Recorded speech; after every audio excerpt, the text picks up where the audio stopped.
Bom, boa tarde, pessoal. Eu sou a Bruna, eu sou aluna, né, de Serviço Social lá na Unesp Franca e sou membro também do Grupo de Estudos e Pesquisas Mundo do Trabalho, Serviço Social e Saúde do Trabalhador e da Trabalhadora, o GENTS, né, o qual a professora Edivânia, que está na organização desse evento, ela é responsável. E hoje a gente está aqui no nosso segundo encontro, né, do curso de Educação Popular e Serviço Social, e é importante dizer, né, que esse curso é uma demanda da formação em serviço social e de outras áreas afins, né? Mas para além de entender a formação continuada, né, a comissão organizadora desse evento e também os participantes do GENTS entendem que é importante essa formação antirracista, né? E a gente ia ter uma manifestação artística logo agora no começo, né, da nossa apresentação, mas teve alguns probleminhas técnicos, então eu já vou chamar aqui agora a professora Adriana Jaqueto, que ela vai dividir a mediação hoje aqui comigo, né? Então, obrigada, professora, por ter aceito o convite, muito bom a sua presença aqui. E ela é assistente social pela Unesp de Franca, onde ela também fez mestrado e doutorado, e é professora no Departamento de Serviço Social.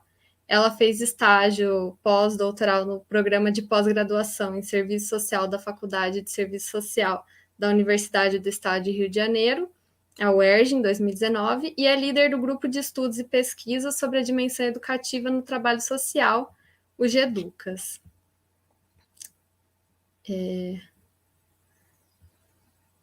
Gostaria de falar também sobre a lista de presença que vai ser compartilhada lá por volta das 5 da tarde aqui no chat, tá? Para vocês preencherem.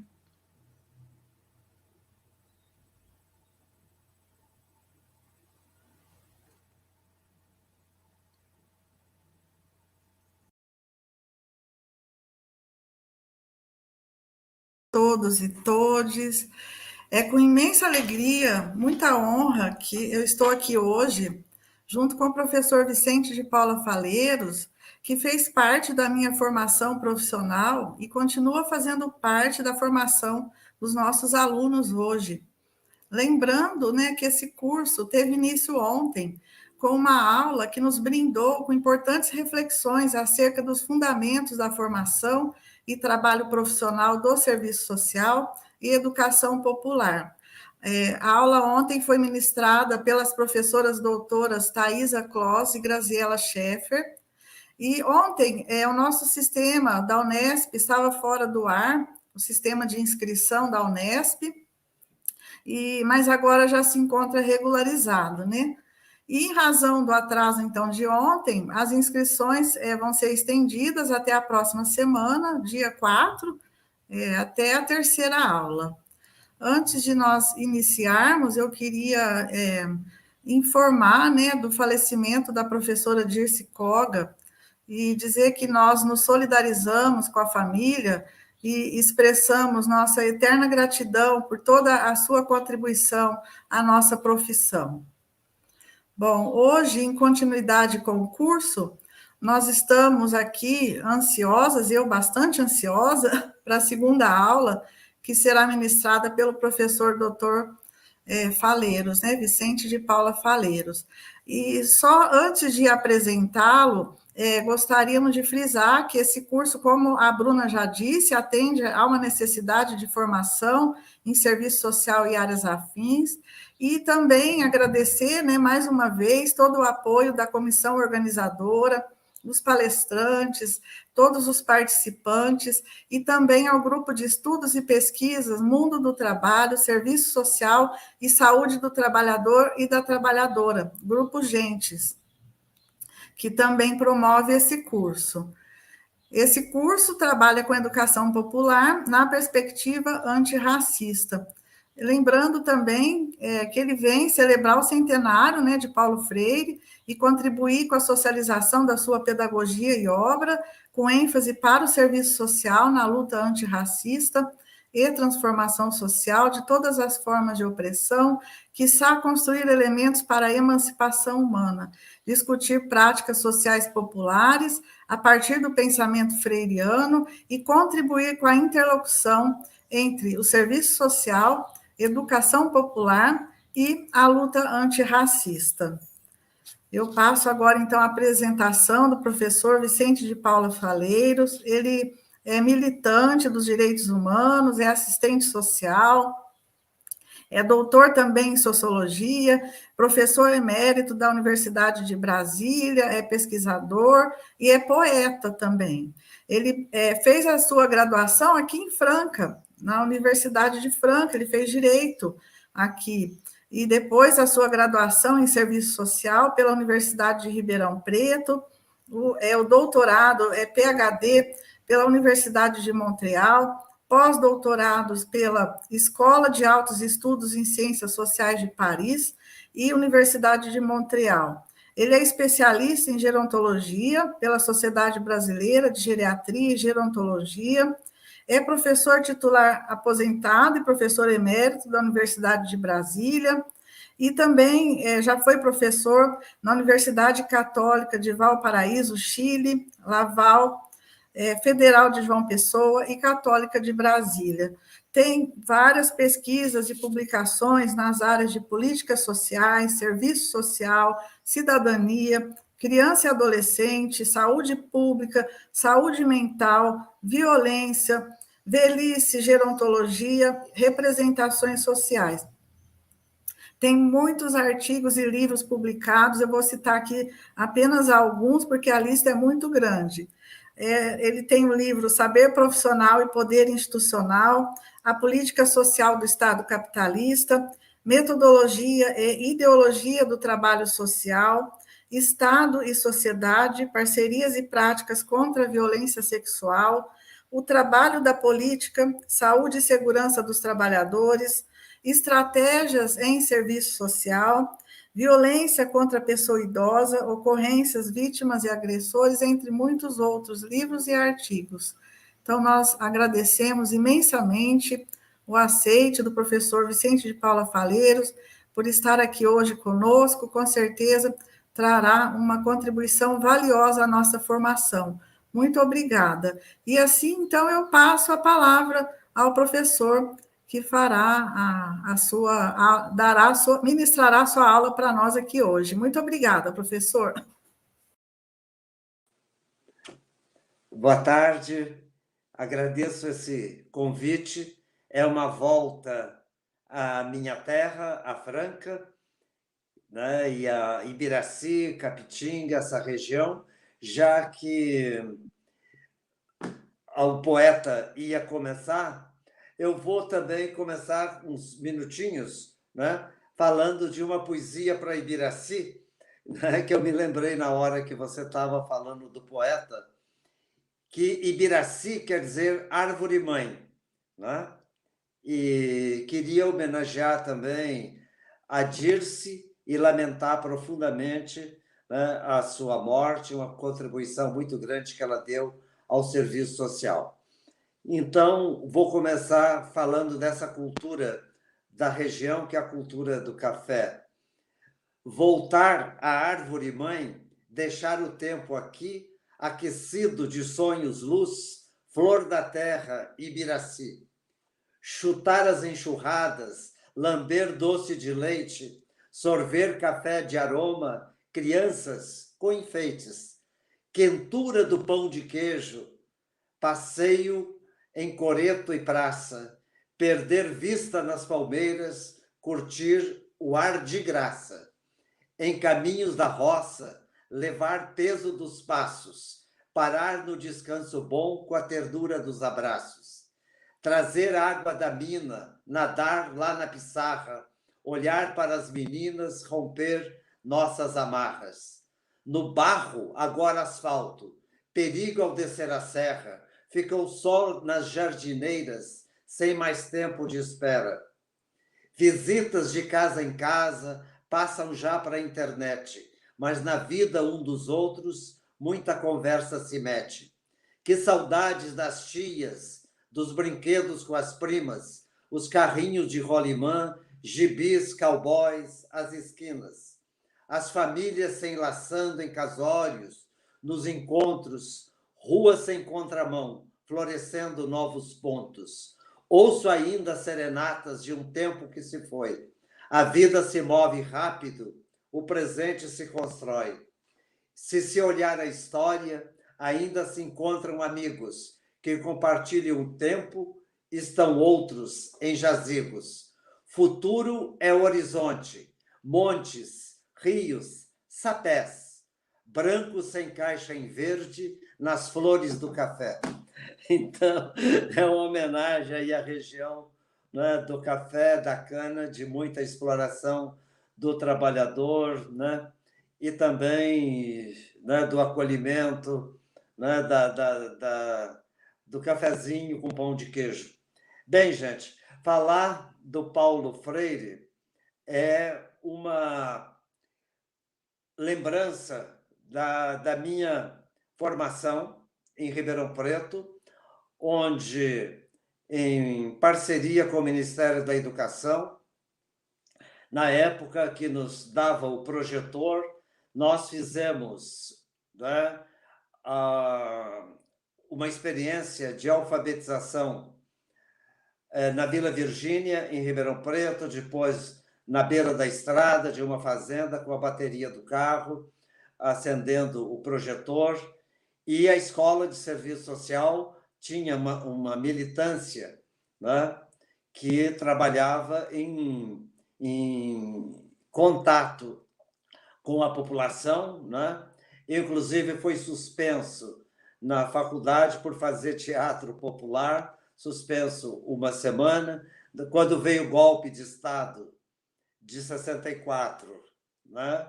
A gente foi denunciado como subversivo pela própria direção da faculdade. Eu fui preso nessa época como líder estudantil, mas valeu a pena trabalhar. E meu TCC, que ia ser sobre Paulo Freire, acabou sendo sobre, né, o trabalho comunitário, porque já foi proibido pelo golpe de 64, que foi, né, a ditadura, censura, repressão, prisão, morte e tortura, né, e, né, a gente foi obrigado a mudar a temática. Paulo Freire foi banido, né, então, né, da discussão, né? Foi retirado, foi um epistemicídio, né, das ideias do Paulo Freire, mas ele está presente no mundo inteiro, né? Um dos autores de pedagogia mais lindos do mundo, né? Nasceu em 1921, do século passado, morreu, né, em 1997. E a sua trajetória de vida foi uma trajetória de educador. E eu, em primeiro lugar, vou falar desse contexto, né, dos anos 60, o contexto econômico mundial, político, né, e do imperialismo, depois o contexto da pobreza, da desigualdade, da exclusão, e a teoria, a proposta do Paulo Freire da cultura popular, da comunicação, da pesquisação e do processo educativo. Bem, os anos 60 foram um período bastante crítico, né? Vou usar a palavra crítico no seu sentido mais profundo, na sociedade latino-americana. A luta contra o imperialismo norte-americano se manifestava não só pela guerrilha, a guerrilha do Che Guevara, que morreu em 60, foi assassinado na Bolívia em 68, a Revolução Cubana, que mexeu, né, com a dominação imperialista na América Latina, o movimento estudantil e o movimento camponês, tá, de camponeses, a eleição, né, de governos populares na Argentina, no Peru, né, também na Bolívia, com muitos golpes de Estado,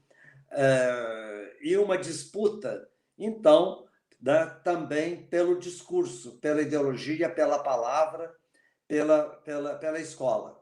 E, nesse contexto, né, mexeu-se também com a oligarquia brasileira, né, com as oligarquias da América Latina. Eu vou usar a palavra oligarquia no seu sentido mais amplo, né, porque era a burguesia rural atrasada, dominante, que explorava os trabalhadores do campo, né, com ainda aluguel da força de trabalho e com resquícios da escravidão.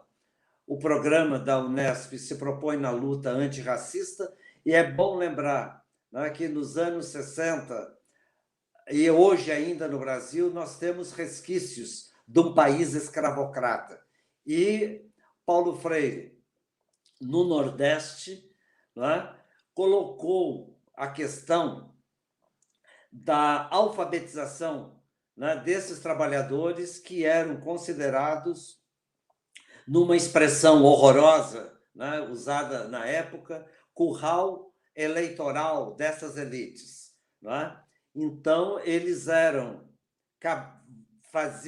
A elite fazia deles, ou pretendia fazer deles, um voto de cabresto, né? Com assinatura na eleição apenas das suas digitais, né? Sendo a maioria analfabeto. E uma das reações da elite contra o método de alfabetização de Paulo Freire é que essas pessoas iam se libertar, né, desses cabrestos eleitorais, né, da elite dominante, podendo pensar e, inclusive, assinar seu próprio nome. Vocês imaginam um país onde a metade da população era analfabeta, né, adulta analfabeta, e para assinar o nome nem tinha sabedoria, a competência para assinar seu nome.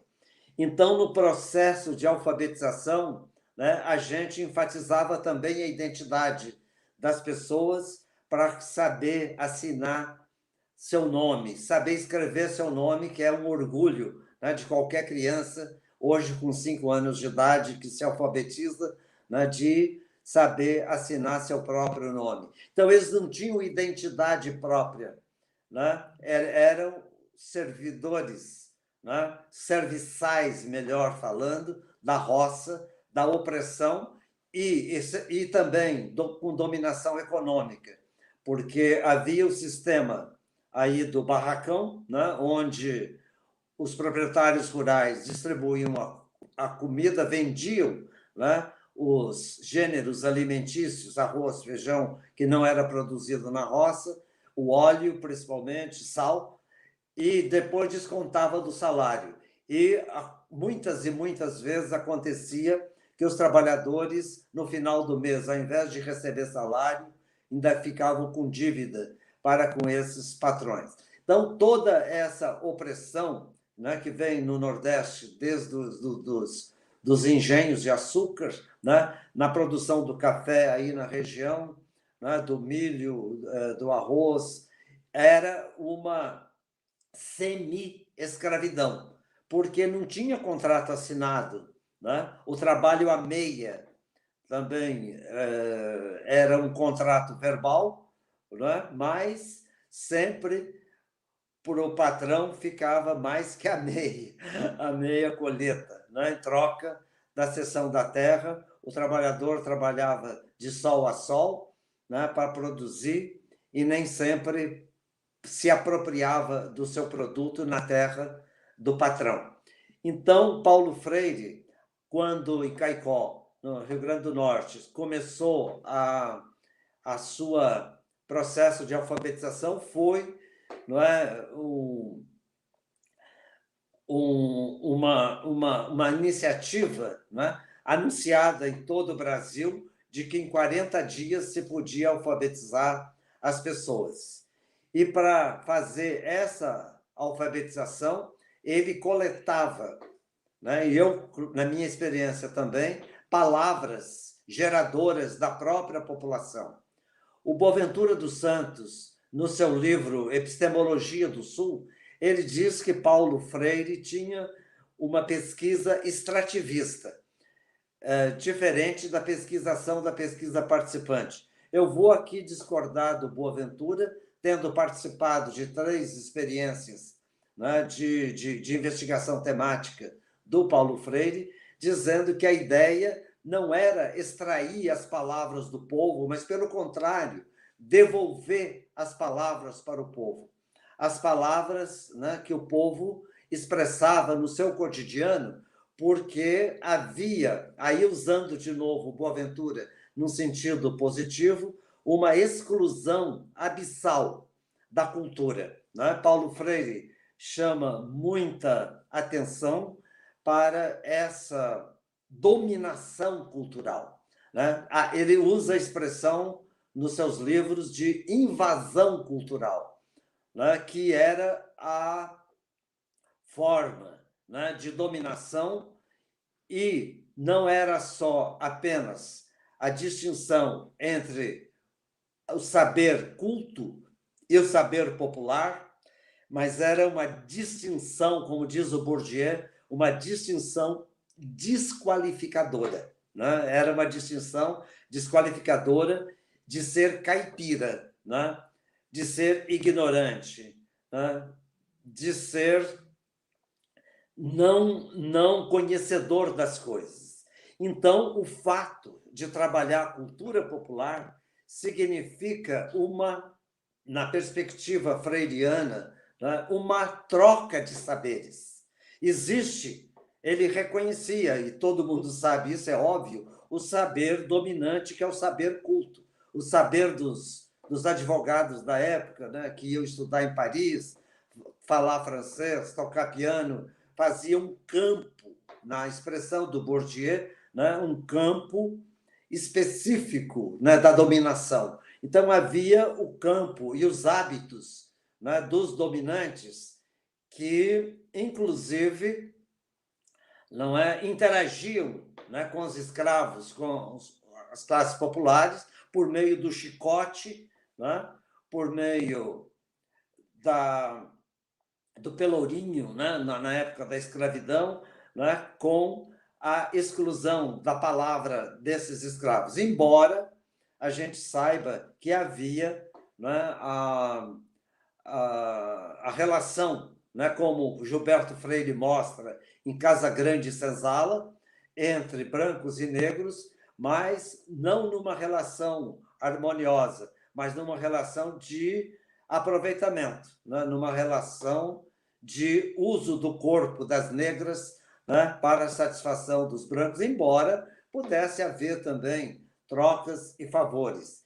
E hoje se discute muito o papel das sinhás, né, das negras, né, nessa época. Algumas delas também abriram seus próprios negócios, mas era uma minoria, né, como vendedoras, e também a constatação de exploração de negros também por alguns negros, né, e quando também eram vendidos da África, né? Então, nós não podemos esconder, mas a dominação era branca. A dominação era dos senhores, né, que impunha essa condição e, inclusive, o analfabetismo, e ignorando a cultura dessas pessoas, que, inclusive, inventaram, né, a feijoada, que eram os restos do porco, que era jogado fora, e os escravos, né, cozinhavam o feijão, né, com as tripas, com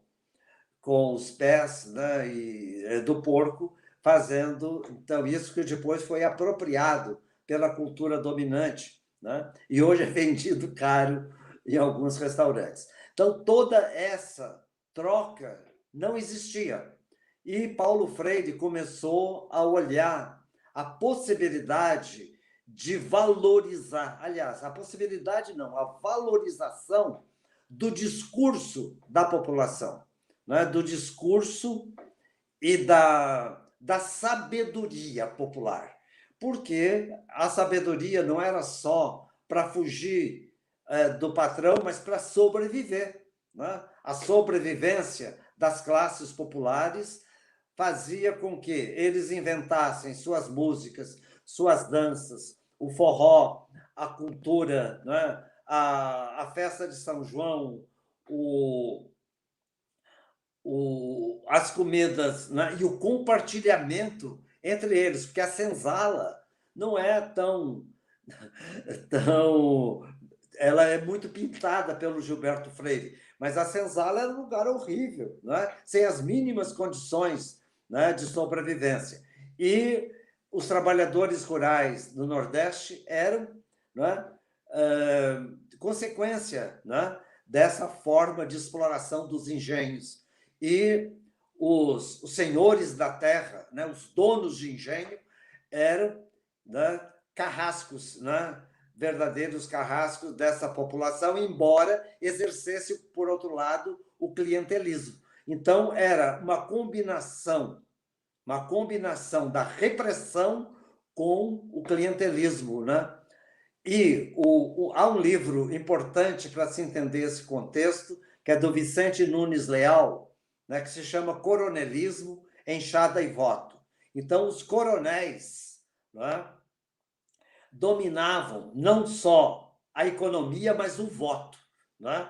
E esse livro do Vicente Nunes Leal mostra todo o sistema de controle da votação, né?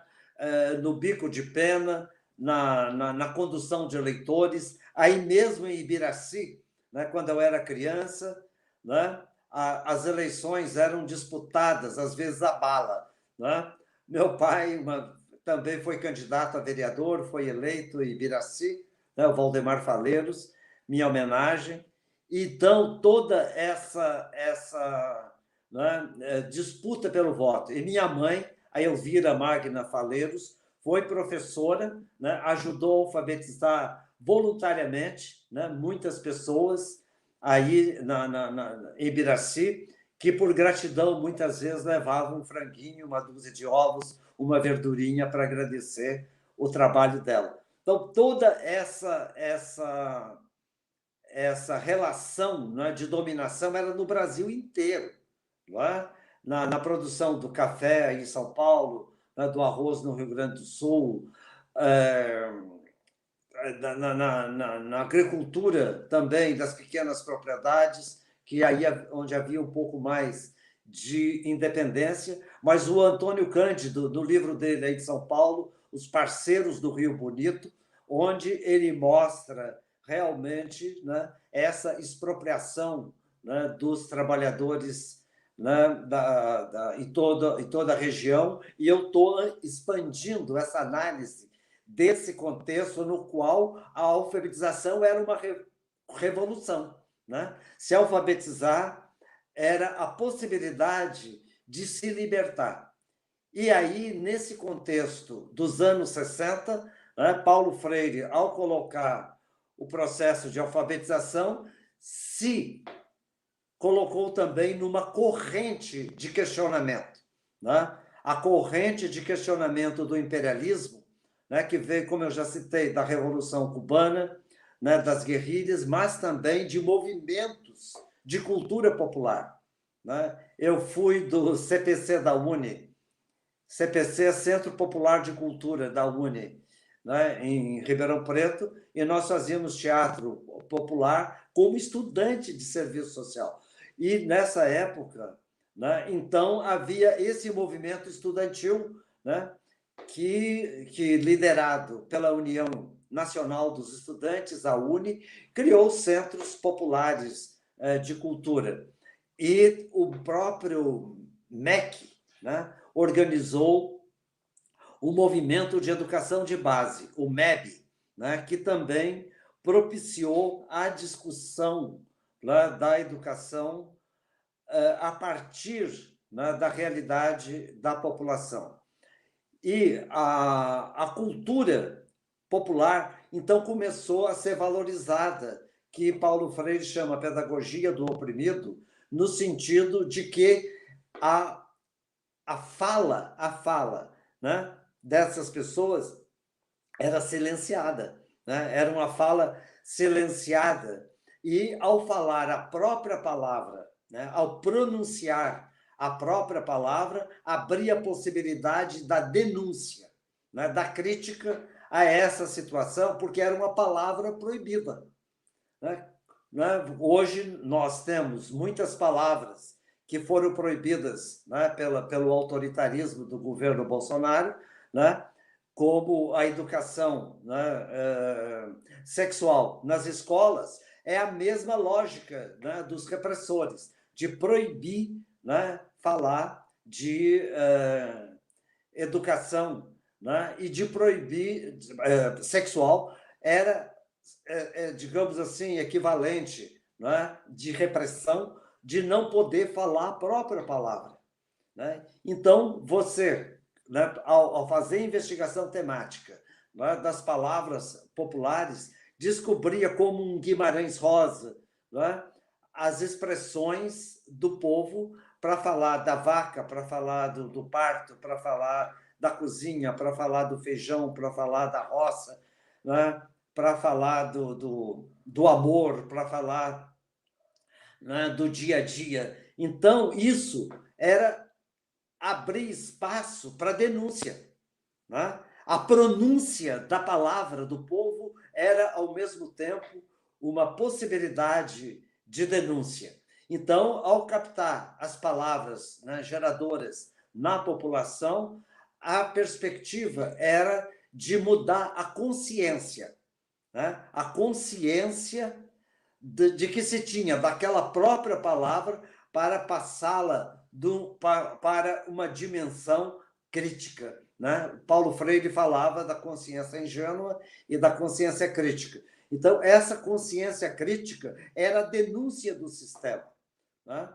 Porque se você falava de enxada, a enxada, né, para ensinar a palavra, a sílaba, né, xaxexixoxu, né, a enxada era o símbolo, né, de uma opressão, mas é o símbolo de uma sabedoria também, né?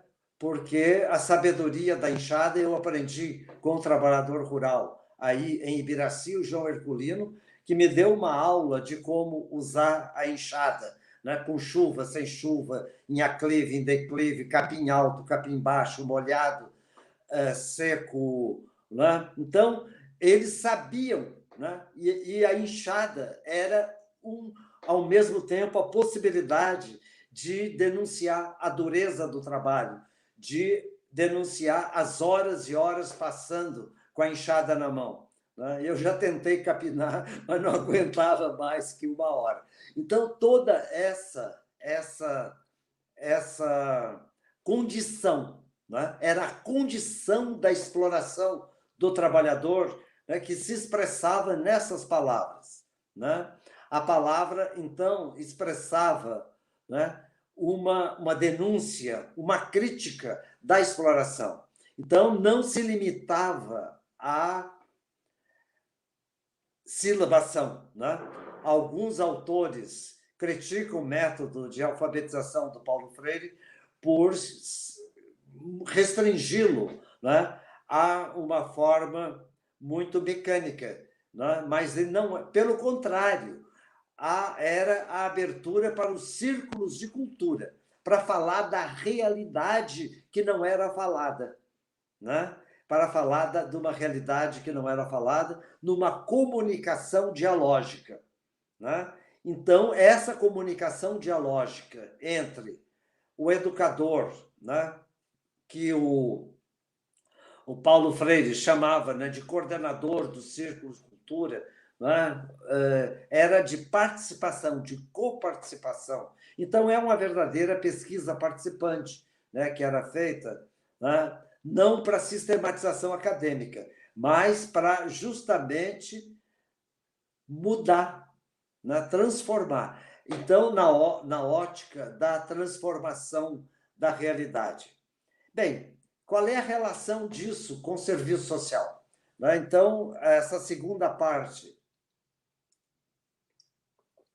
da minha conversa aqui com vocês é para ver, né, que o serviço social também estava mudando, né?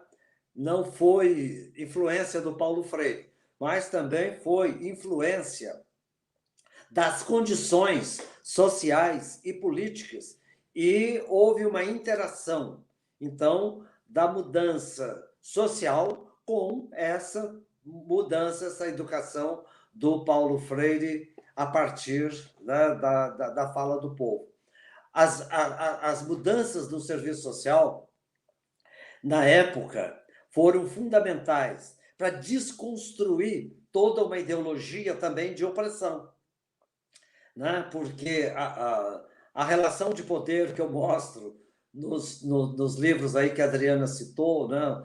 Por exemplo, Trabalho Social, Ideologia e Método, eram formas, né, de poder, né? E saber profissional e poder institucional, eu mostro esse poder institucional, né, sobre a população, de quem decide o que é bom para o outro. Então, essa mudança de paradigma, né, veio não só, né, da crítica ao imperialismo, né, ao compromisso, né, com a população, mas também, né, da crítica ao funcionalismo, né, da crítica ao funcionalismo e ao positivismo, que impregnou, né, o serviço social na sua formulação. O funcionalismo, quando colocou como diretriz fundamental do serviço social a adaptação. Então, a adaptação, né, da pessoa ao meio, né, está nos livros, né, por exemplo, da Bartlet, né, dos anos 70, dos anos 60, né, em toda a Mary Richmond. Eu não vou aqui entrar nesse detalhe, mas vocês podem ver, inclusive, viu, Adriana, num artigo que eu escrevi na revista Libertas, da Universidade Federal do Juiz de Fora, como foi se construindo, né, esse processo do serviço social, né?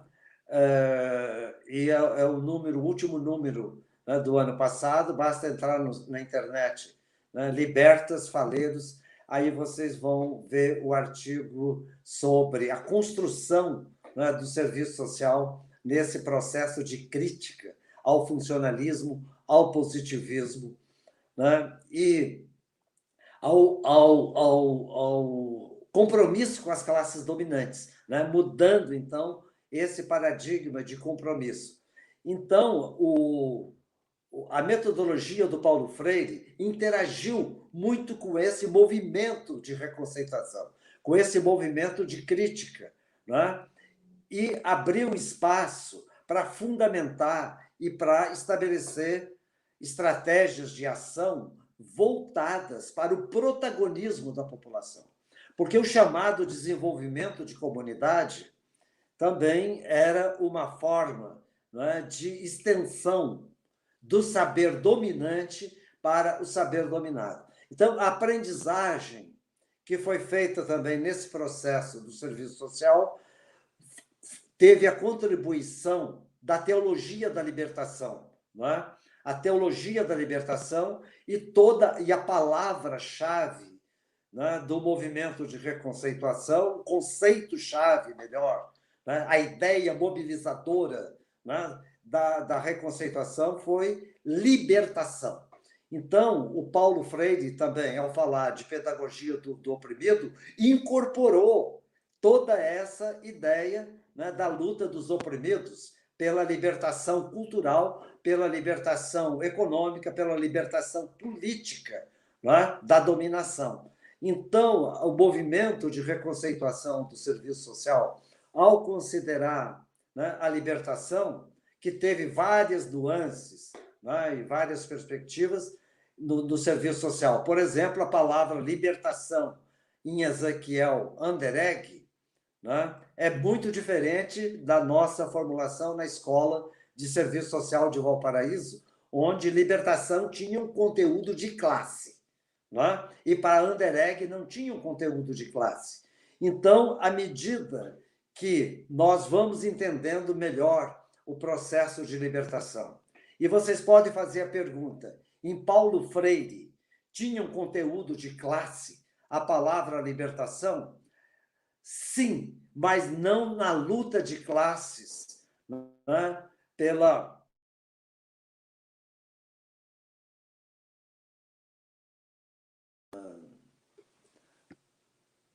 pela revolução,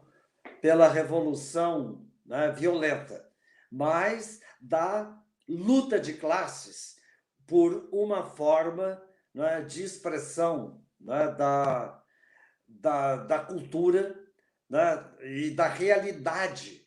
Porque você não faz revolução se você não parte da realidade. Né? A revolução não é uma ideia em movimento. A revolução é um movimento que se faz ideia. Então, nesse sentido, né, a contribuição, né, do Paulo Freire, né, partiu também desse processo, né, de discussão da libertação. E havia libertação pela guerrilha. Né? A libertação pela guerrilha, né, com a revolução conduzida por Che Guevara, né? A libertação da opressão. Então, a libertação é muito complexa, né? Para, digamos assim, se desfazer dos grilhões da opressão, que são múltiplos. Né? A opressão agrilhoa as pessoas, né, pela ideologia. E hoje, né, nós temos os grilhões, né, das redes sociais. Né? As pessoas acham que estão em liberdade nas redes sociais muitas vezes, mas outras vezes são aprisionadas pelos grilhões das fake news. Né? E então, que eu chamo, no meu artigo, que está no livro, né, Educação Popular e Serviço Social, organizado pela Graziella, pela Thaisa e pela Inês, né, justamente essas renovações das invasões culturais. E o serviço social tinha a invasão cultural de classe, não só, né, do liberalismo. Não era só do liberalismo, era uma forma, né, de se relacionar com o povo. Embora criticasse o clientelismo, no sentido clássico, né, continuava ainda numa relação de dominação. Então, o Paulo Freire contribuiu, né, interagiu com essa luta pela libertação. E a pedagogia do oprimido é justamente esse processo, né, de construção, como eu coloco aqui no capítulo, né, da conscientização, né, da opressão, e pelos círculos de cultura, né, na ruptura com o desenvolvimento e organização de comunidade. E, para Paulo Freire, a conscientização é essa relação ação, reflexão, ação. Então, a partir, né, da realidade, né, olhar a realidade, né, no seu contexto, nas suas dimensões vividas. Porque a realidade, ela tem, né, representações, né, da ideologia dominante, como diz o Marx no livro dele, Ideologia Alemã, né, mas tem a relação vivida. Então, essa ruptura entre o vivido e o dominante é uma mediação fundamental para o serviço social. Né? Entre o vivido, o dominante e o libertário. Né? Então, a partir de você aprender a escutar o povo, né? Aprender a demanda do povo em confronto com a demanda institucional. Esse é o movimento de reconceituação, né, que muitas vezes foi criticado por dizer: vocês estão ouvindo o povo, não estão ouvindo a instituição. Na experiência chilena, era essa mediação. Né? Eu estava exilado no Chile, na época uma parte da ditadura de 70 até o golpe do Pinochet em 73. Então, toda essa relação entre o poder institucional, né, que é o poder dominante, muitas vezes, né, e exercer o poder popular, né, de questionamento. Então, cultura popular está ligada a poder popular. Né? E quer dizer, você trabalha a cultura para articulá-la com nova forma de poder sobre si mesmo, em primeiro lugar, de decidir, né, naquele espaço pequeno da vida, né, decidiu que pode ser feito independente dessa dominação, mas também decidiu o seu destino como coletivo, como povo, como movimento, né, como libertação, né, coletiva da opressão de classe. Então, as dimensões da libertação, né, eram muito discutidas, né, nesse movimento de reconceituação, inclusive das amarras, né, institucionais. Eu só vou contar uma experiência da escola de trabalho social que nós construímos na Universidade Católica de Valparaíso, no movimento de reconceituação. Nós fomos fazer estágio no Porto de Valparaíso. Chegando lá, claro, a primeira coisa que eu fiz como supervisor de estágio era conversar com as assistentes sociais, que estavam num 5º andar, né, do edifício do Porto, fazendo, né, atendimento individual. E eu as convidei, então, para mudar o paradigma, para a gente ir para o cais do Porto. Vamos para o cais, vamos ouvir o que os trabalhadores têm a dizer, né? Botamos, então, aí das 5, né, 2 toparam e 3 não quiseram saber, né, de uma nova abordagem a partir das demandas da população. E a partir dessas demandas, nós fomos descobrindo qual era a principal demanda, né, dos trabalhadores, né, do Porto, que tomavam, muitas vezes, o seu vinho nos barris de exportação e ficavam bêbados. Então, eles demandaram se discutir que o serviço social trabalhasse a questão do alcoolismo dos trabalhadores. Aí nós conversamos com o sindicato. O sindicato achou fundamental, porque o alcoolismo era uma forma de opressão imperialista, né? Porque o vinho, a produção do vinho, estava articulada à globalização do capital. Então, a partir, né, da demanda do trabalhador, inclusive no Chile tinha as Fiestas Pátrias, que era a comemoração da independência em setembro, e nós, junto com o sindicato dos trabalhadores, fizemos uma barraca de bebida não alcoólica, né, no primeiro ano. Não foi quase ninguém. Mas, depois do nosso trabalho, o sindicato nos dava 15 minutos antes de cada assembleia para explicar, né, a importância, né, do trabalhador não ser escravo, né, do alcoolismo. Beber, né?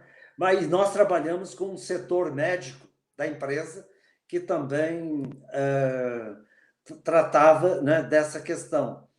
E no segundo ano, foi a barraca mais concorrida das festas, foi a barraca de bebidas não alcoólicas. Então, o serviço social aprendeu, né, a ouvir a população, a partir da sua cultura, que era uma cultura alcoolista, no Porto. No Porto, o trabalhador considerado, né, muitas vezes, né, vitorioso era aquele que bebia mais, e não aquele que participava mais do sindicato e das lutas sindicais. Então, vocês veem a correlação dialética, né? Paulo Freire não fala em dialética no seu livro, mas fala em diálogo, né? Esse diálogo, né, com os trabalhadores é um diálogo com o povo. Então, o serviço social aprendeu, né, muito com Paulo Freire, né, a abrir as portas para ouvir as demandas da população, né?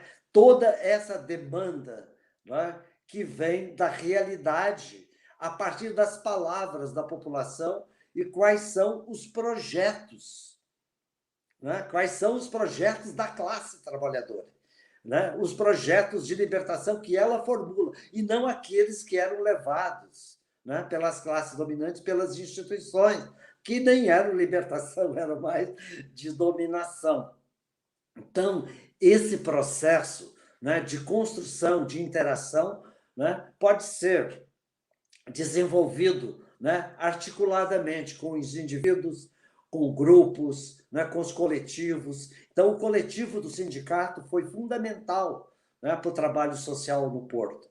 E eu me lembro aqui, quando eu estava preso num barco no Chile, né, por Pinochet, eles jogavam jornais velhos para a gente ler, e eu li num dos jornais de Valparaíso que eu estava estimulando o alcoolismo no porto de Valparaíso. Claro, a ditadura inverte, né, toda a expressão daquilo que você faz, né, naquele momento. Então, toda essa relação, não é, do processo de libertação a partir do vivido e do global, né, do local e do global. Paulo Freire não fala nessas expressões, mas ele fala da autonomia das pessoas, da construção, da liberdade, né, da pedagogia da autonomia, da liberdade, né, que era a liberdade de ser a sua classe, a liberdade de ser a sua expressão e de definir o seu próprio destino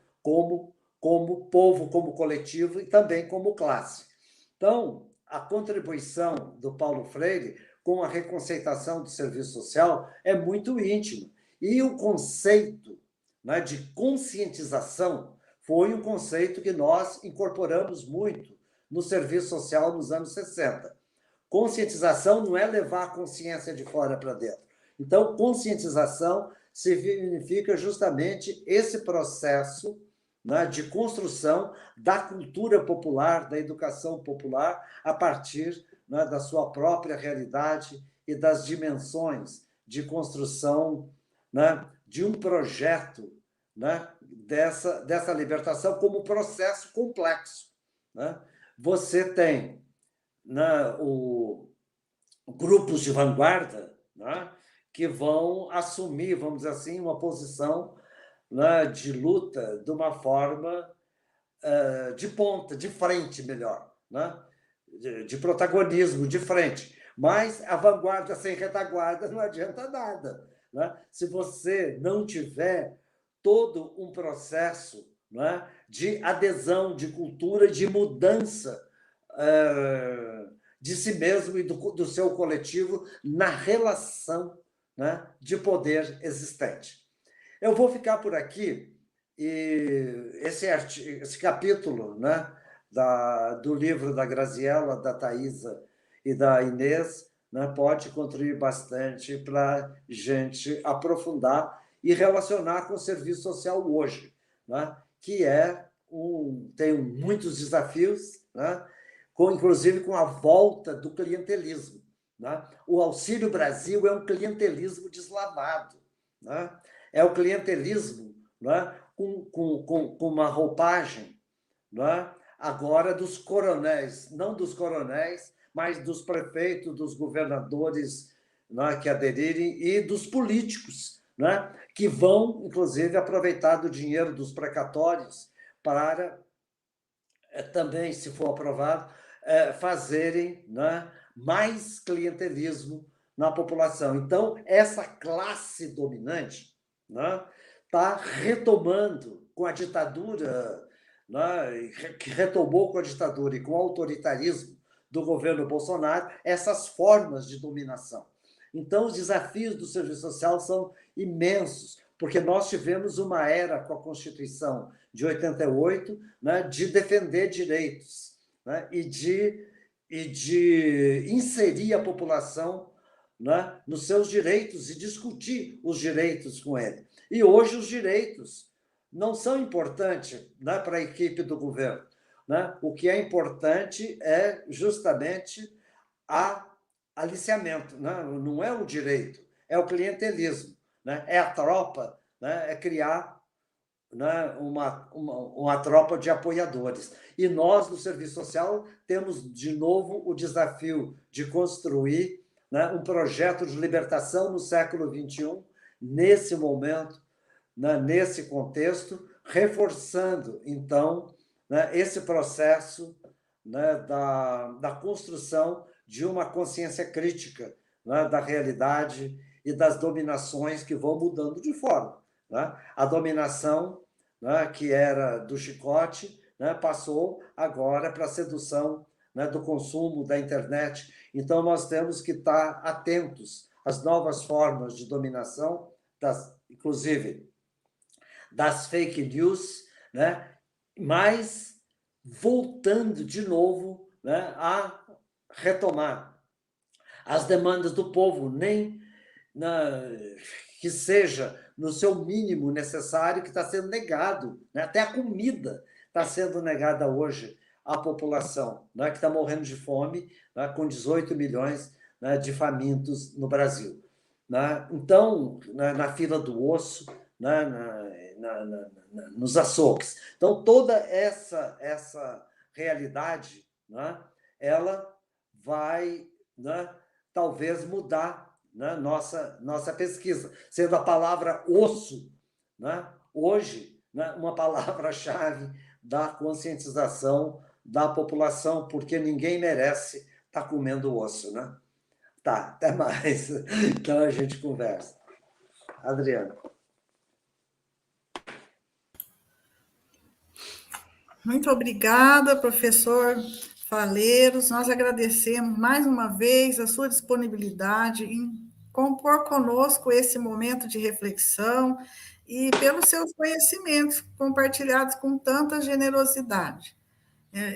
As suas reflexões são importantes, a gente vai ficar repensando por muito tempo essas informações. E ouvir falar de Paulo Freire já é muito bom. Ouvir falar de Paulo Freire por Vicente de Paula Faleiros é uma oportunidade única. Então, a gente agradece imensamente. Eu e a Bruna, nós vamos aqui repassando as perguntas, né? Então, nós pedimos aos participantes que estão aqui para irem colocando as questões no chat e a gente vai repassando aqui ao professor. Parece que nós temos duas perguntas, né? Eu vou ler aqui a primeira e depois a Bruna passa a segunda pergunta. A primeira pergunta é da minha xará, Adriana de Oliveira Abreu. Ela pergunta o seguinte: gostaria de saber a opinião do professor, o que teria acontecido com Paulo Freire caso tivesse ficado aqui, já que até na cadeia ele educava presos e soldados.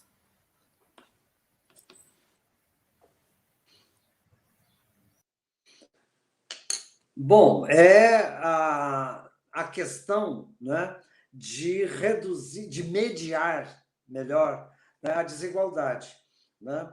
Porque a prisão, a gente sabe que não é o lugar de rico no Brasil, né?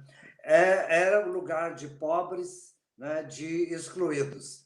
Eu, quando tive preso aí em Ituverava, né, quando líder estudantil em Ribeirão Preto, o Marmo era estudante de medicina, eu ensinava português e nós também, né, fazíamos aulas, né, na cadeia aí em Ituverava. E a gente também despertava a cultura. Tinha um preso que tocava música com a folha do ficus. Então, a gente pedia, né, para ter uma hora só para ouvir ele tocar, né, na folha do ficus. Claro, com todas as condições, né, das cadeias aí do interior, né, com aquela comida no prato, né, de louça ágata, né, aquele prato, né, com uma mistura de arroz com feijão, com colher. Então, mas havia um momento, né, que os carcereiros permitiam a gente também dar aula de português e matemática. Então, é essa preocupação, né, com a exclusão, né? Porque incluir as pessoas também no código dominante é contribuir para você se apropriar desse código dominante, que é o código da língua, né? Então, o código, né, da língua, né, da cultura dominante, permite você entender, inclusive, o que o dominante está dizendo, né? Então, a apropriação, né, desses códigos, hoje, a internet é um código, né? Tem seus algoritmos, né? Aliás, muitos algoritmos que nos dominam, né, de informação. Então, a informação que eles têm sobre mim, né, é muito maior do que a que eu tenho sobre mim mesmo. Mas apropriar desses códigos coletivamente, né, discutir, né, a informação é uma nova codificação, né, da vida. E, evidentemente, as máfias também se aproveitam, né, dos celulares que entram de drone dentro das cadeias, né, para expropriar as pessoas, né? Então, nós temos, né, essas disputas para apropriação, né, dos códigos dominantes. Então, o fato, né, de você saber ler e escrever, né, era um código fundamental para votar. Hoje, né, a informática e as informações, os dados, o domínio dos dados, né, são fundamentais para vender, para o comércio, para o consumo e também, né, para a fraude. Então, nós, quanto mais dominarmos os códigos, ou pelo menos sabermos entender como driblar, né, as diferentes fraudes e ameaças, é importante para a população. Eu sou coordenador hoje do Fórum dos Direitos da Pessoa Idosa aqui no Distrito Federal. Então, nós temos que trabalhar muito esse processo de decodificação das fraudes, de decodificação, né, das seduções do consumo da classe dominante, né, dos projetos, né, de bondades, porque vocês sabem que a ditadura nunca se vende como ditadura, ela se apresenta sempre como bondade, né? Então, é decodificar. E isso, o trabalho que o Paulo Freire fez foi buscar, pela linguagem, né, popular, pela cultura popular, também aprender a decodificar, né, as classes dominantes, o que é muito, muito difícil, né? Precisa da interação de saberes, né? Aqui na Universidade de Brasília, nos anos 80, nós tivemos uma abertura grande para os programas de extensão. Aí nós até recusávamos a palavra extensão, no sentido de substituí-la por trocas, né? Então, a extensão é uma troca de saberes, o saber acadêmico e o saber popular, né? Baseada justamente na ideologia do Paulo Freire, e que teve uma contribuição grande no decanato de extensão da professora Adair Brasil Bart, que era assistente social, né, inspirada também no movimento de educação de base do Paulo Freire, e do MEC e do Paulo Freire. Então, toda essa mudança, né, da relação entre os saberes, porque a sociedade tem distintas formas de saber, né? E isso, né, que o Paulo Freire trouxe de importante, mostrar, né, essa sapiência da população, que muitas vezes é considerada ignorância.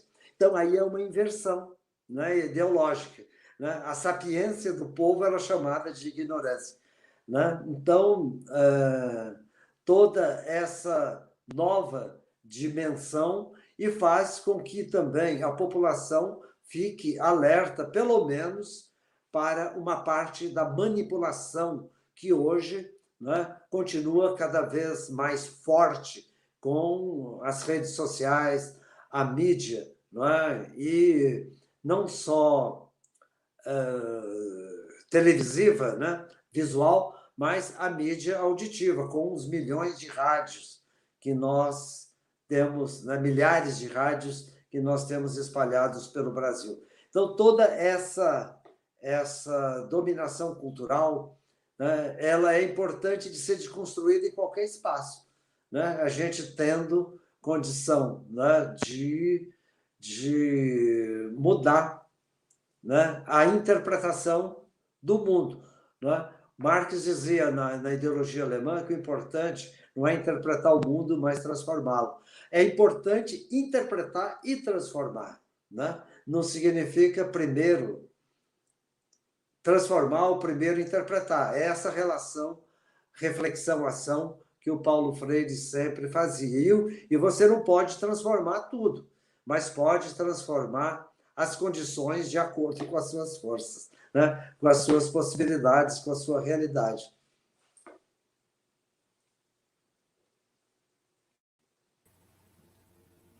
Muito obrigada, professor. Também já agradeço pela sua fala anterior, que foi muito boa.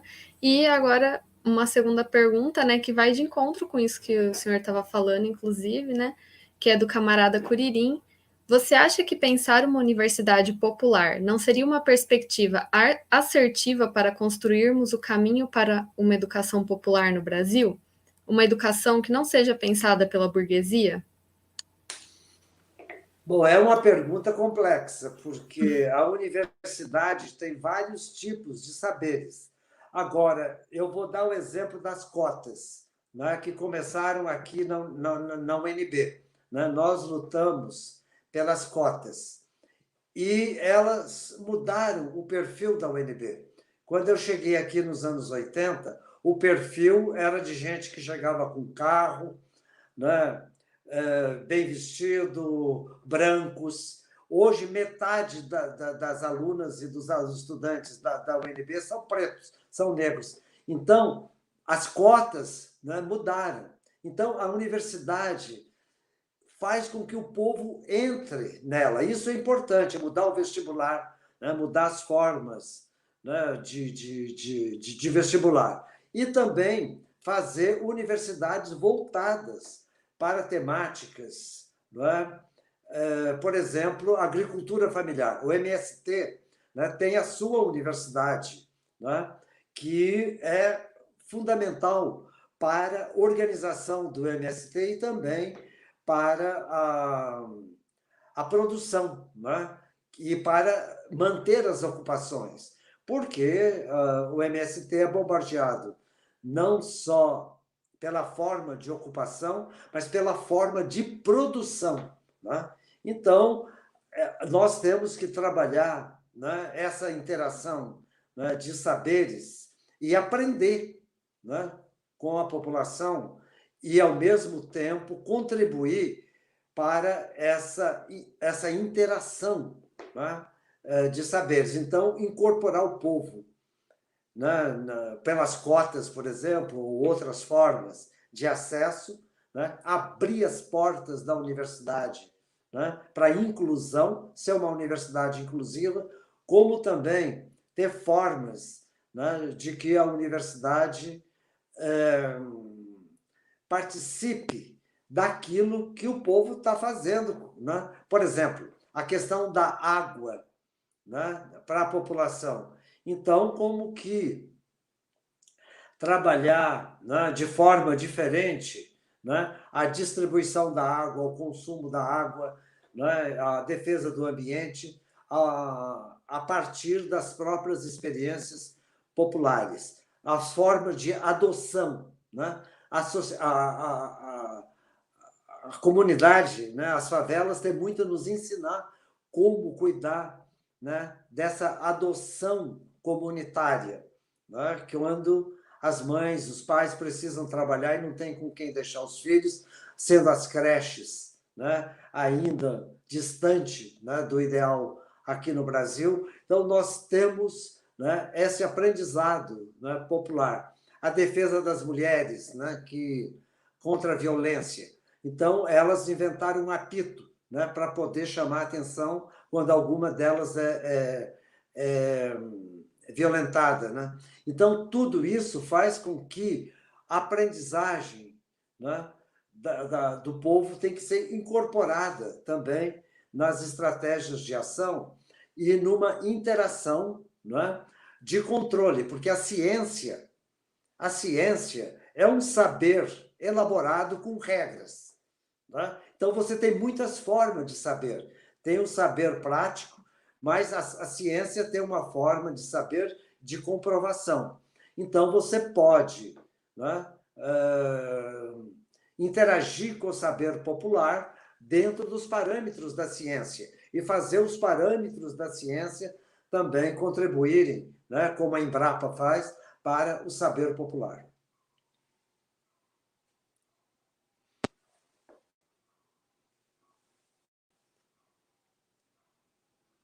Temos aqui no chat várias pessoas agradecendo, elogiando, dizendo que a sua fala foi maravilhosa, o encontro está maravilhoso. Então, tem muitos agradecimentos aqui. E tem um comentário que não é uma pergunta, mas talvez o senhor pudesse falar um pouquinho a respeito da Josimeire Carvalho. Ela diz a respeito da precarização do trabalho do assistente social, onde prevalece a determinação de quem detém a sua mão de obra, em contradição com a formação do serviço social na efetivação dos direitos da população. A questão da precarização até foi objeto de um artigo que eu escrevi na revista Catálises, né? Vocês podem entrar lá, Catálises, precariedade do trabalho da assistente social. Então, essa precarização do trabalho, né, ela se faz pela falta de recursos, né, pela falta de condições e pela sobrecarga, né, do trabalho. Eu fiz pesquisa com assistentes sociais da saúde, da assistência e do judiciário. Então, elas mostram claramente, né, a dificuldade, né, da relação entre a demanda e o recurso, né? Então, e o atendimento aos direitos da população. Então, realmente, né, muitas prefeituras estão contratando assistente social, né, para tarefa, né, como tarefeiro, né? Então, não, sem a mínima de condição, né, do exercício da profissão. Então, é necessário realmente, né, uma mobilização, seja por meio dos sindicatos, né, profissionais, das organizações como a CUT, a CGT e outras, né, e também a organização dos CRES, né, e do Cefes, para a defesa dessas condições de trabalho e entrar na justiça, né, para um exercício digno da profissão que foi muito precarizado agora na pandemia, né? A pandemia precarizou ainda mais essas condições.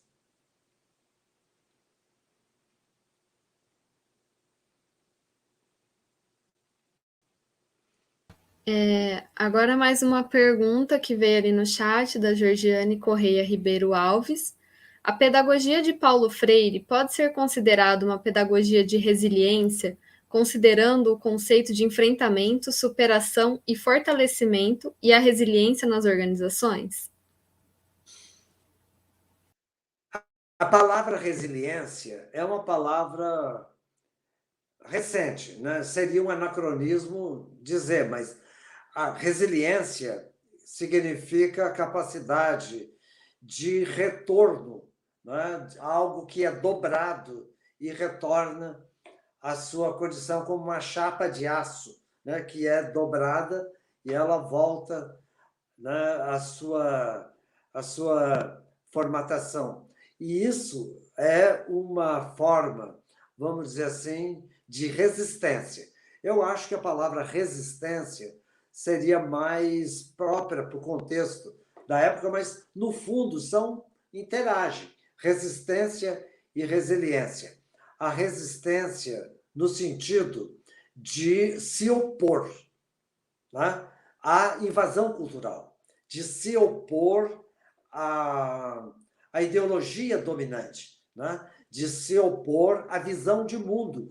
Isso é uma resistência, quer dizer, não é se acomodar, né? Pelo contrário, Paulo Freire não era um acomodador, ele era uma pessoa inquieta, né? Mais de inquietação e inquietude, no sentido de trabalhar as contradições, porque a resiliência, né, no sentido mais marxista, mais complexo, ela implica analisar as contradições, né? Analisar os conflitos. E dentro do conflito, Paulo Freire nunca negou a necessidade do conflito. Só que esse conflito tem que ser articulado, porque a revolta pode ser, né, resultado da indignação, como, né, os indignados aí do Ocupe, né, de 2008, é uma indignação, mas ela precisa ser considerada, né, como um processo, né, como partir da indignação para a transformação. Então, a indignação, ela pode sacudir, mas ela não cria novas estruturas se você não tiver, né, um projeto político, né, de reestruturação, como foram os direitos. Né? Então, agora, uma vez conquistados os direitos, eles são efetivados, aí vem a indignação pela não efetivação e estruturar isso, né, numa resistência. Nos anos 60, havia, melhor, as comunidades eclesiais de base, né, as SEBs. Então, com a teologia da libertação, as SEBs foram estruturadas também para movimentos de protesto, né, para apoio, né, de manifestações, e há né, uma possibilidade, hoje com a mídia também, até com o celular. Amanhã, o grupo Geração 68, em Brasília, né, que somos nós já de cabelos brancos, né, Geração 68, vamos sair, fazer uma manifestação diante do Congresso Nacional, numa performance, né, para protestar, né, contra o não impeachment, né, do Bolsonaro. Então, é uma nova forma, né, de protesto, mas a indignação, né, contra a fome, né, ela ainda não se transformou numa resistência, né, numa resiliência. O povo está indignado, está engolindo o sofrimento, né? Já imaginou não comer, gente? Vocês já passaram fome? Então, é uma questão, né, que mexe com a cabeça, com a barriga, com o estômago, com o coração, com a dor. Então, tudo isso, né, pode levar à indignação, mas é fundamental se transformar em resistência, né?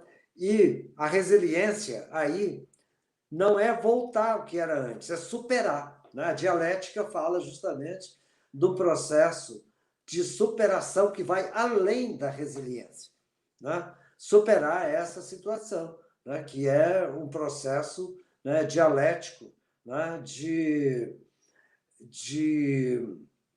passar, né, para uma dimensão mais eficiente, né, mais estruturante do combate à fome. Então, tudo isso, né, é um processo, né, que vai além da palavra resiliência, mas ela é importante, porque ela vai, pelo menos, abrir espaço para uma expressão, né, do dia a dia, né, e a resistência para uma organização e a transformação justamente para uma reestruturação mais profunda das relações de poder e de direitos na sociedade.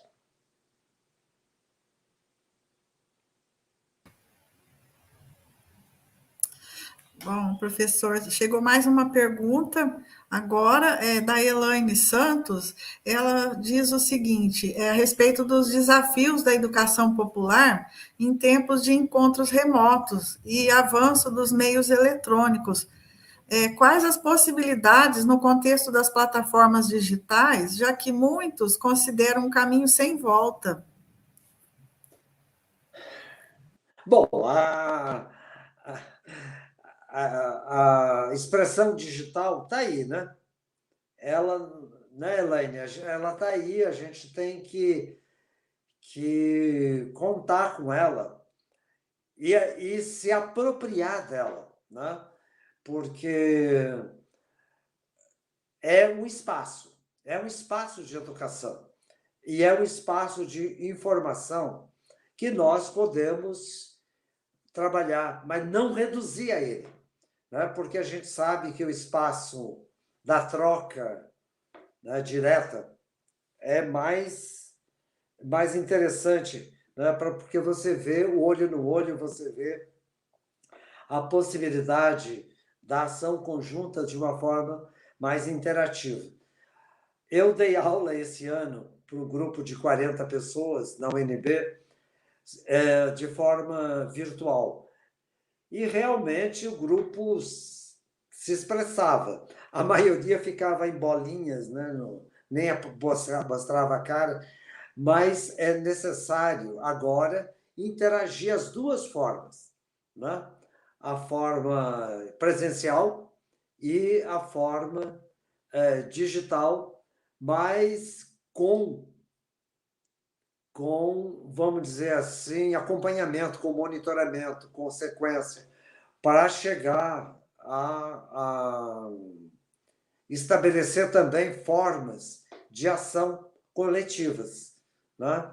Formas de ação coletivas. Então, é uma nova apropriação, né, do que nós dispomos, como estamos fazendo agora, graças aí ao apoio digital, né, da equipe da Unesp, conversando, né? E vocês, jovens, ou mais jovens que eu tenho 80 anos, né? Estou na juventude dos 80, nós temos que também construir juntos, né? Isso, né? Aproveitando essa experiência digital das gerações, né? Que trazem a cultura popular também, né?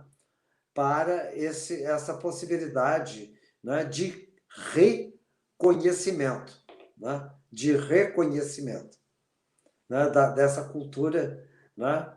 Das suas manifestações.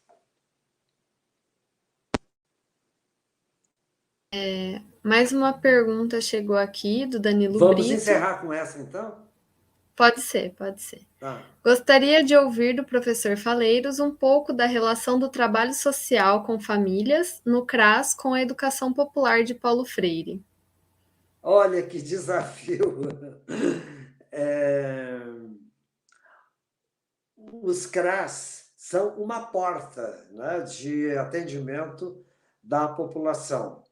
Então, aí você vai ter que olhar o território, né? O CRAS tem uma dimensão territorial muito importante e esse território, né, onde está o CRAS, tem diversas expressões populares, né, e expressões, né, de desigualdade, né? Tem pessoas idosas, tem crianças, tem adolescentes, né? Tem mulheres, né, que trabalham, mulheres que têm que deixar os filhos. Então, a interação, né, com essas populações é importante ser diversificada, justamente conforme, né, o tipo de coletivo, né, no território, e fazer um diagnóstico do território com essa população. Qual é a demanda das mulheres negras nesse território? Então, essa conversa, essa interação do CRAS, né, com os grupos, com os coletivos no território, vai possibilitar ter né, uma potencialização, né, dos recursos, das capacitações, né, das formações. Tem gente que não gosta da palavra capacitação, né, das formações existentes, possíveis, né, para atender, né, esses diferentes coletivos, essa diversidade de coletivos no território do CRAS. Então, tem pouca gente no CRAS. E aí é preciso trabalhar em rede, né? Então, articular a rede, né? Por exemplo, o combate à violência contra a mulher, né? O CRAS não vai dar conta sozinho nunca.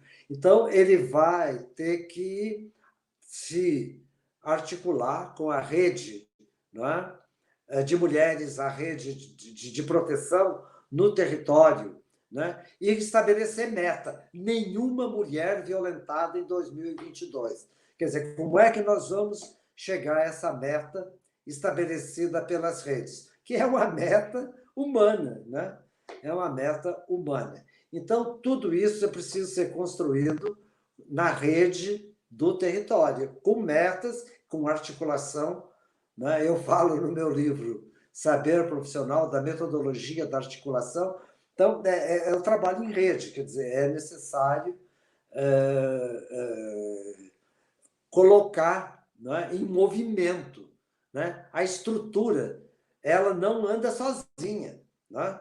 Você tem que, a estrutura de serviço, trabalhá-la com atores, né? São os atores, os sujeitos que vão fazer o movimento. E o CRAS pode ser um ator importante nessa articulação da rede, que estabelece metas, né, de defesa dos direitos, né, dos coletivos daquele território.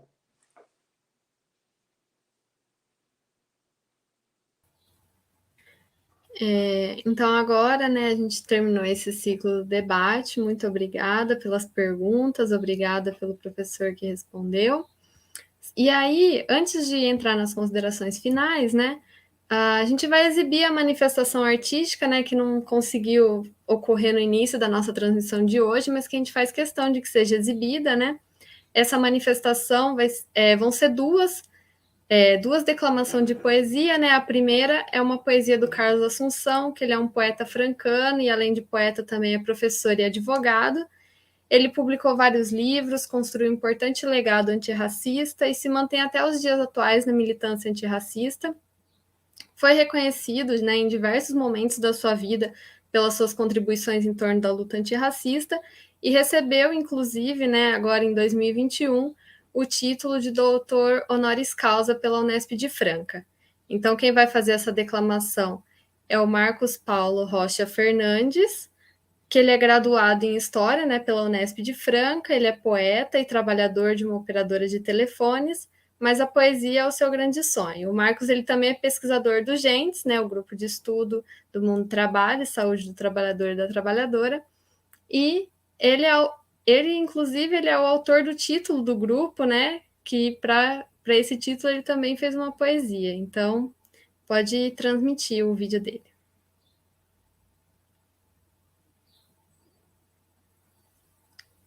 Declamando a poesia do Carlos de Assunção.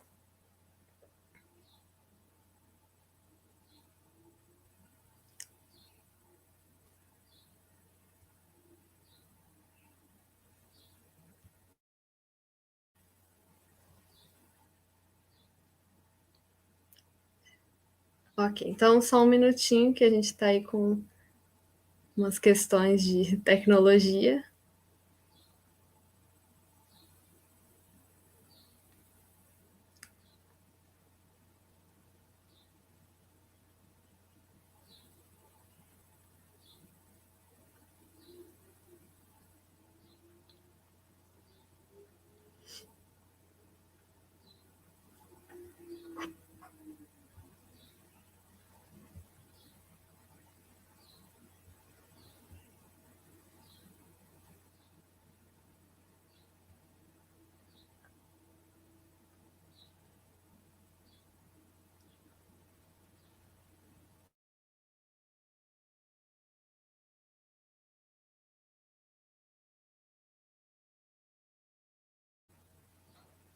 Bom, enquanto parece que deu um probleminha, né? Eu vou passar então Aí, a palavra para a professora Adriana para ela começar os agradecimentos de hoje do evento e aí no final a gente passa os vídeos da declamação de poesia. Então já vou ficar por aqui e fazer o meu agradecimento pela presença de todas, todos e todes. Foi muito bom. E até semana que vem. Obrigada, Bruna. Bom, eu queria agradecer à professora Edivânia pela iniciativa da organização desse curso, desse nosso encontro. Agradecer todo o apoio, né, da comissão organizadora, agradecer à Bruna Galli, que dividiu aqui hoje comigo o trabalho, e todos os participantes, todas e todos os participantes que estiveram aqui hoje conosco, agradecer ao grupo de estudos e pesquisas Mundo do Trabalho, Serviço Social e Saúde do Trabalhador e da Trabalhadora, Grupo Gentes, que também promoveu este curso, e o nosso agradecimento mais que especial, né, ao professor Vicente de Paula Faleiros, o nosso muito obrigada, porque ele qualificou sobremaneira esse encontro e o curso como um todo, né? Nós aproveitamos aqui a oportunidade para expressar o nosso profundo respeito e admiração pelo que ele representa para o serviço social, por sua valiosa contribuição à nossa profissão. Nosso muito obrigada pela aula de hoje, que com certeza ficará gravada em nossa memória. Muito obrigada. obrigado a vocês. Tchau.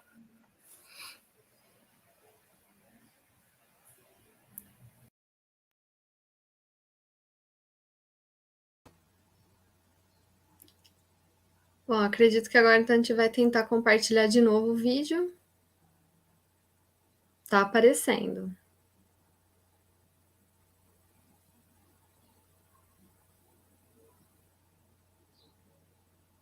Tá sem som.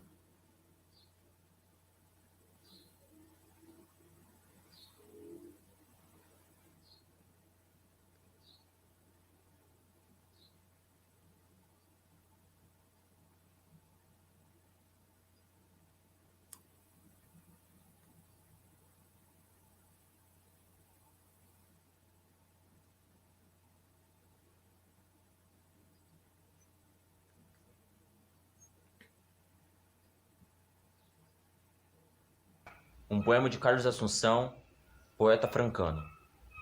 Na Praça dos Três Poderes, à porta da casa de vidro, em luta contra a injustiça, irmãos índios cantam assim: Bahia, terra do coco e do azeite de dendê, a água do coco é doce, eu também quero beber. Vamos dançar, balançar o cachimbó, trazer Bolsonaro amarrado no cipó. É isso aí, irmãos índios, sua indignação é correta. É absurdo serem expatriados em sua própria terra. Franca, 21 de setembro de 2021. Carlos.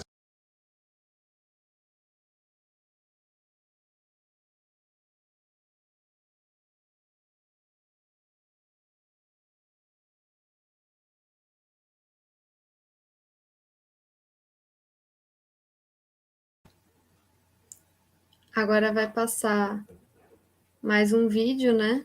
Que essa é a própria produção artística do Marcos, né? Que ele é membro do nosso grupo. Ele é graduado em História pela Unesp de Franca, ele é poeta e trabalhador, e ele é pesquisador do Gentes também, né? Ele que fez o título do grupo por meio de uma poesia também, inclusive.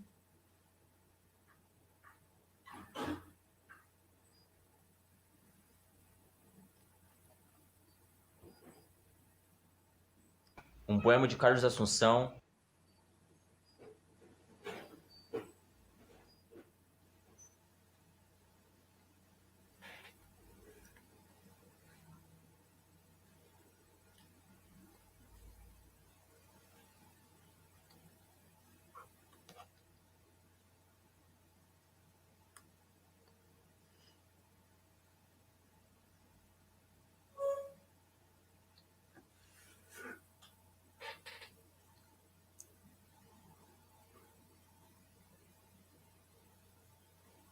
Bom, a gente vai aguardando aí para ver se consegue passar o segundo vídeo.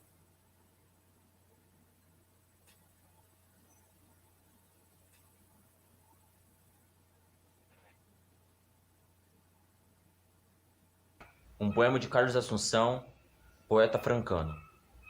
Na praça